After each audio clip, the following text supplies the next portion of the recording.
Muy bien, familia, Dios les bendiga, Dios les guarde. Seguimos con nuestros videos, seguimos compartiendo y aprendiendo un poco más acerca de la palabra de Dios. Y dijimos que los temas a seguir tratando es sobre el evangelismo. Dijimos que íbamos a aprender a cómo pescar y las diferentes capacitaciones que vamos a tener a continuación es justamente sobre pescar. Pescar hombres y pescar mujeres para la honra y la gloria de Dios, para el reino de los cielos.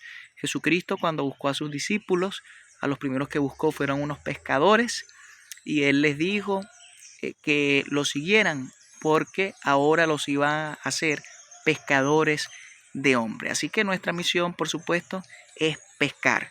Y como sabes, los pescadores lanzan la red, sacan los pescados y hay pescados buenos, pero también hay pescados malos.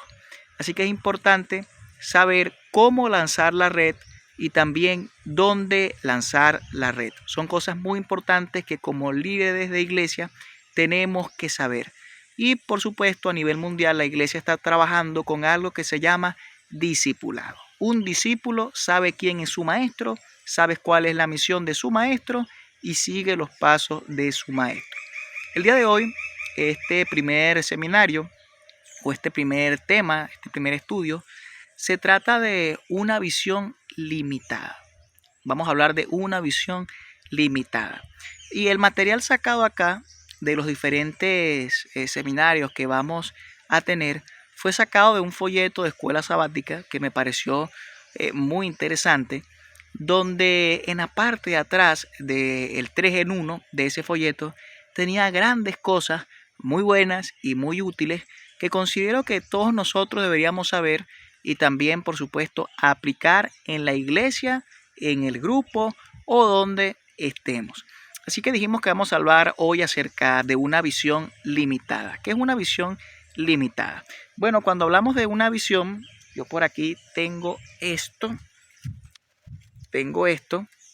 eh, tengo mis lentes, ¿verdad? Mi visión no es muy buena, que digamos.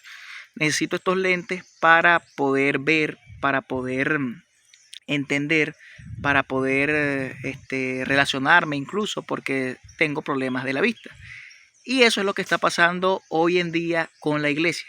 Tiene problemas de vista, tiene una visión limitada, necesita ponerse los lentes de Cristo, necesita ponerse los lentes del discipulado, del evangelismo, para que la visión pase de ser una visión limitada a una visión dirigida por el Espíritu Santo de Dios.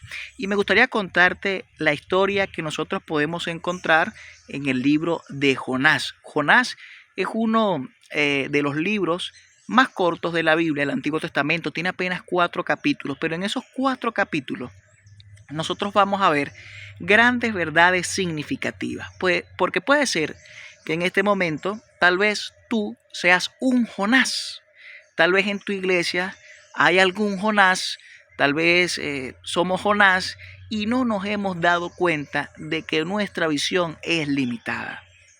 Recuerdo en una ocasión que fui a una iglesia, a visitar a una iglesia y hablé con una hermanita.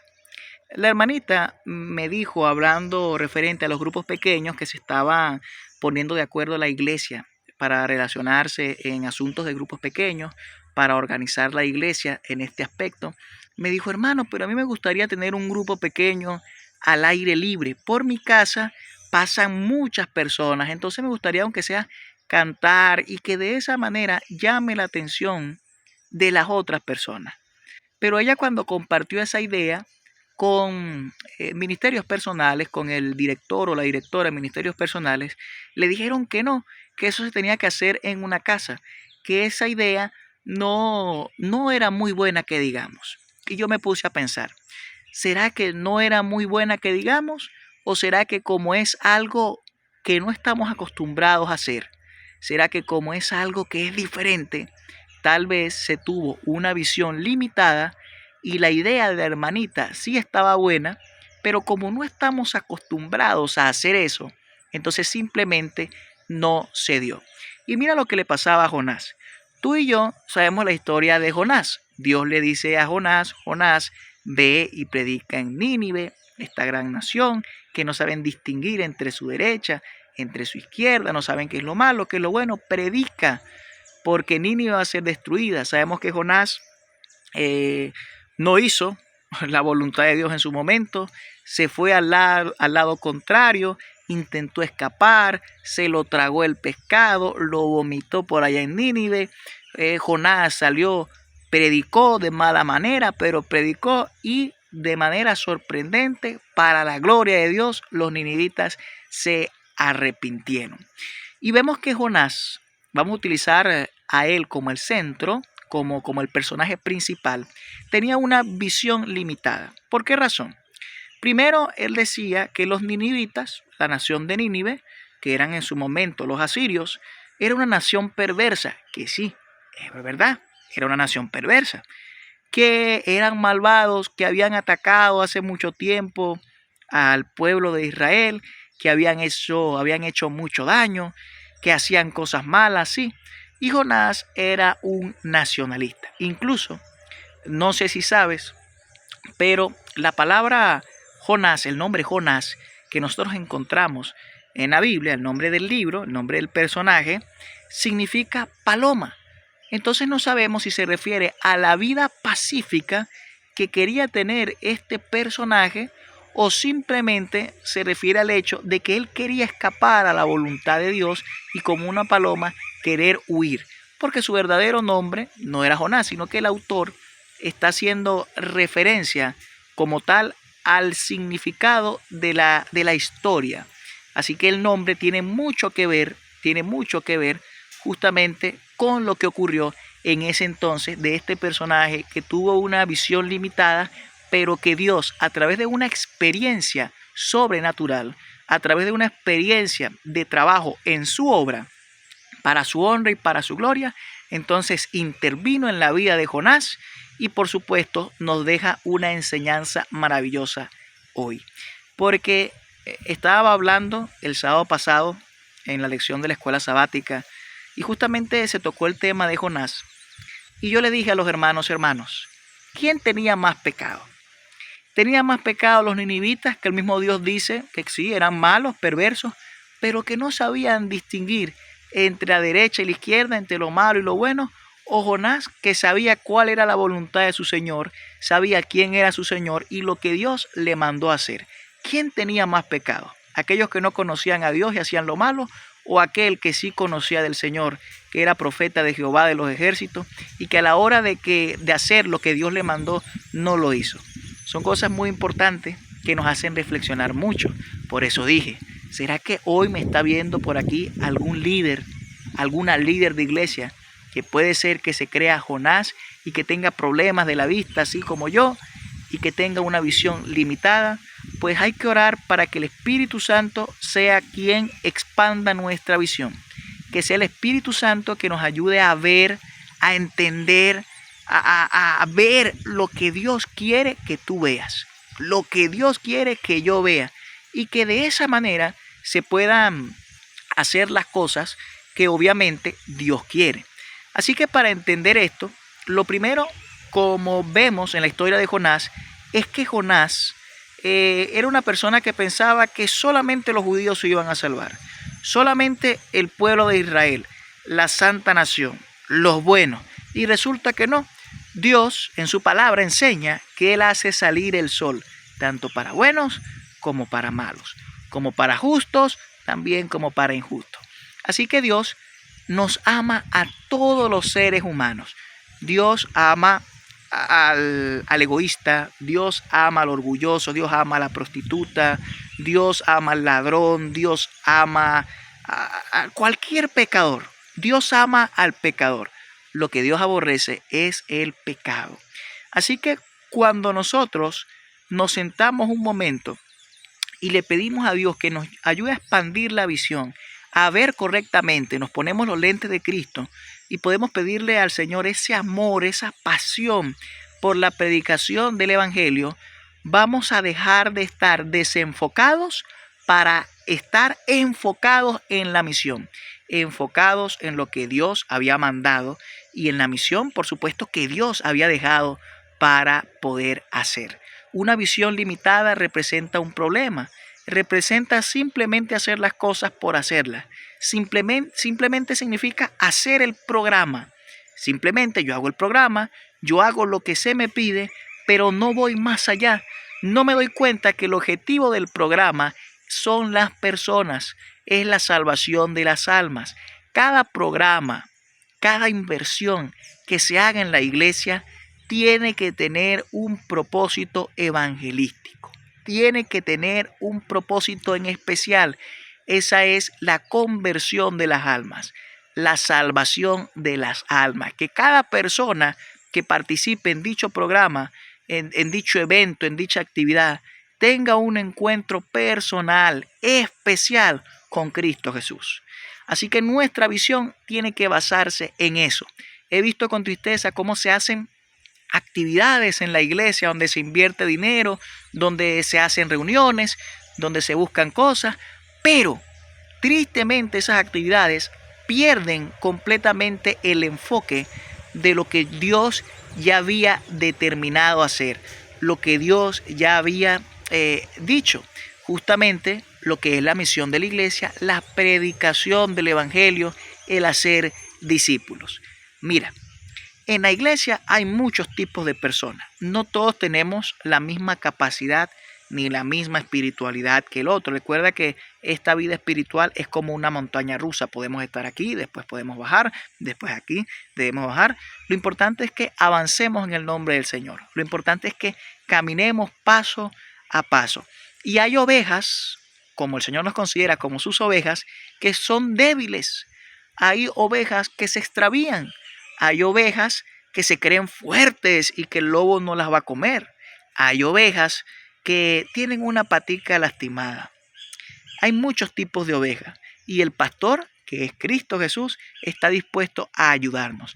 Así que nosotros como líderes, yo creo que te lo he nombrado en otros videos, Dios nos dio una visión diferente, no porque seamos más especiales que otras personas, sino porque tenemos una responsabilidad más grande, una responsabilidad de servicio, una responsabilidad para con Dios.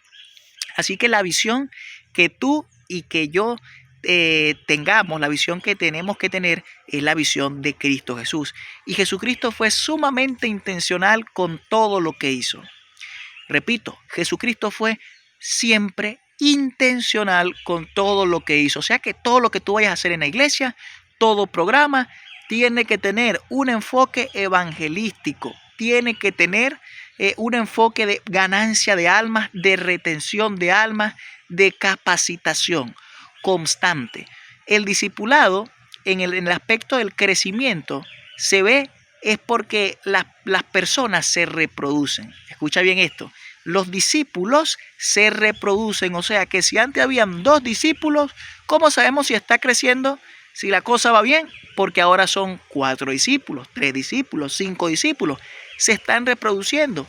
El discipulado está siendo exitoso porque hay otras personas que están siguiendo a Jesús, están conociendo a Jesús y por supuesto van creciendo, ¿bien? Lo primero que tú tienes que hacer para quitar o aprender de la visión limitada es hacer un autoanálisis de la iglesia. Pregúntate si tu iglesia está realizando programas simplemente por realizarlos y se ha desenfocado en la ganancia de almas. Pregúntate si el discipulado en tu iglesia está bien. ¿Cuántas personas están capacitadas para predicar? ¿Cuántas personas están capacitadas para dar estudios bíblicos? ¿Cuántos grupos pequeños hay en tu iglesia? Hazte esa pregunta para ver. Porque recuerda que no todos vamos a salir a dar estudios bíblicos, porque no todos tenemos el don de la enseñanza, pero todos somos mandados y somos llamados a predicar y tenemos esa misión, pero en base a los dones que el Espíritu Santo le ha dado a su iglesia. Y todas las personas tienen diferentes dones, todos los hermanos tienen diferentes dones.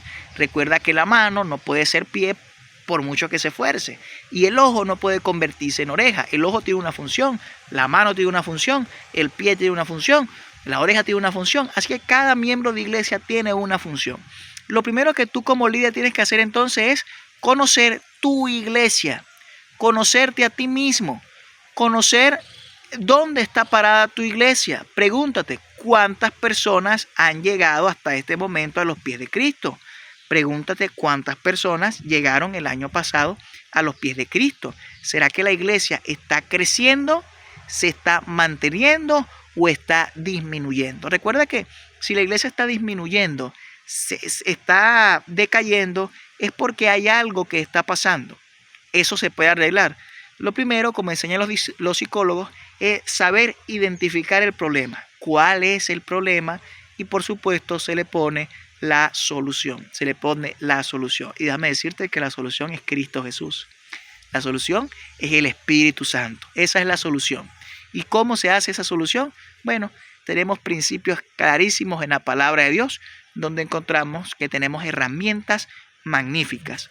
La oración, tenemos el estudio de la Biblia y tenemos, como nos enseña el libro Hechos de los Apóstoles, en el capítulo 2, en el capítulo 3 y en el capítulo 4, donde vemos que la iglesia apostólica se reunían, confraternizaban, compartían el pan, participaban de actividades juntos, perseveraban en la doctrina. Así que son las maneras en que los hermanos de iglesia se van involucrando y el discipulado va creciendo.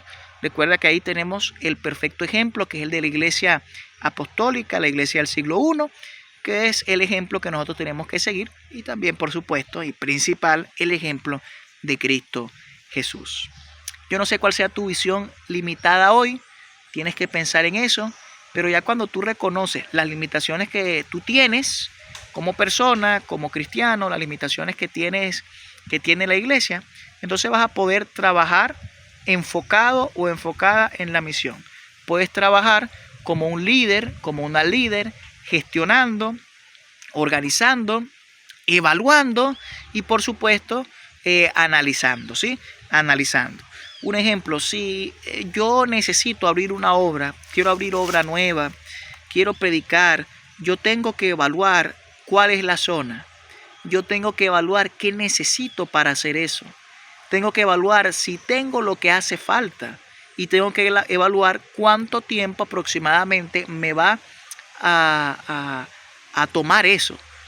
Tú como líder de iglesia tienes que tener indicadores que te muestren si la iglesia está creciendo o no está creciendo. Como te dije, para el discipulado, los discípulos se tienen que estar reproduciendo, tiene que estar creciendo la cosa. Si está menguando, si va bajando, si los hermanos no están asistiendo, es que algo está pasando. Así que hay grupos que, por ejemplo, tienen 3 hermanos, 5 hermanitos, 6 hermanitos. ¿Cuál es la misión de ese grupo? Tiene que consolidarse, tiene que crecer, tienen que buscar nuevas personas. Tal vez no se puedan aplicar todos los programas que manda la unión, que manda la asociación, pero se tiene que trabajar en base al evangelismo, en la búsqueda de nuevas personas que conozcan de Cristo. Cuando ya es una iglesia grande, donde normalmente ya hay un liderazgo más formado, más establecido, es recomendable que los líderes de esa iglesia que estén ahí trabajando no ocupen mucho tiempo, por ejemplo un año, que al siguiente año no ocupen los mismos cargos, más bien que esos líderes en ese año que ya son líderes y que han participado en ese cargo, que ya tienen experiencia, durante ese año capaciten a un hermano o una hermana para que pueda ocupar ese cargo, pueda enseñar lo que ya sabe, el liderazgo que tiene, pueda pasar la batuta, la antorcha en su momento y pueda estar capacitando, que son cosas, que es algo que a la iglesia hoy en día le hace falta, porque sabemos que no es simplemente una reunión, un día del mes y listo. No, es algo que son todos los días, es algo que es constante, es algo que tiene que seguir avanzando, es algo que tiene que avanzar. Así que por eso está en tus manos como líder ser el primer agente de cambio. Ser el primero, ser la primera en orar, en pedirle a Dios el Espíritu Santo, porque recuerda cómo Dios hace las cosas, porque Dios hace las cosas muy diferente a ti y a mí. Tú y yo planificamos, tú y yo organizamos, tú y yo nos esforzamos, tú y yo buscamos eso. Pero la Biblia enseña que Dios no lo hace ni con fuerza, ni con espada, ni con ejército. Dice Zacarías 4, el versículo 6, que es con su espíritu. O sea, que Dios ha enseñado la clave, y la clave es su Santo Espíritu. El Espíritu de Dios es el que convence de pecado, de justicia, de juicio. El Espíritu de Dios es el que hace maravillas. El Espíritu de Dios es el que transforma a las personas. O sea que es el Santo Espíritu que se encarga de eso. Así que lo primordial es que tú busques el Espíritu Santo, que es el que te va a ayudar con tu visión limitada. La visión limitada tiene que cambiar, y entonces tienes que centrarte en una visión enfocada en Cristo, una visión transformada por el Espíritu Santo, una visión que glorifique a Dios. Esa visión se logra solamente con la ayuda de Dios. Y como te digo, tienes que identificar tu iglesia, tus miembros de iglesia, las personas activas de la iglesia, para poder trabajar en base a ese evangelismo que vamos a estar analizando. Porque los consejos que yo voy a dar acá, el estudio que vamos a compartir, son cosas generales que tienes que aplicar las 3A. Eso no se me olvida, nos lo dijo un pastor una vez en el seminario. Las 3A son, número 1, yo lo primero que hago es que adopto lo que me están mandando, lo que me están enseñando, el programa que quieren que yo aplico, lo voy a adoptar. Segundo, yo adapto ese programa, lo adapto a mi limitación, lo adapto a mi necesidad, lo adapto a la situación actual de la iglesia. Y tercero, lo aplico según lo estudiado, según lo que se puede hacer, según las limitaciones, ¿sí? Así que por eso, lo primero que tienes que hacer es buscar tus limitaciones, tienes que aprender de eso, ver tu visión limitada, para que de esa manera tú puedas, según estos consejos que vamos a estar compartiendo durante estos videos, tú puedas aplicarlo a tu iglesia. Oro por ti, querido líder, oro por ti, querida líder, para que sea el Espíritu Santo siempre transformando tu vida y puedas seguir trabajando para la gloria de Dios. Dios te bendiga, Dios te guarde, que la paz del cielo siempre sea contigo.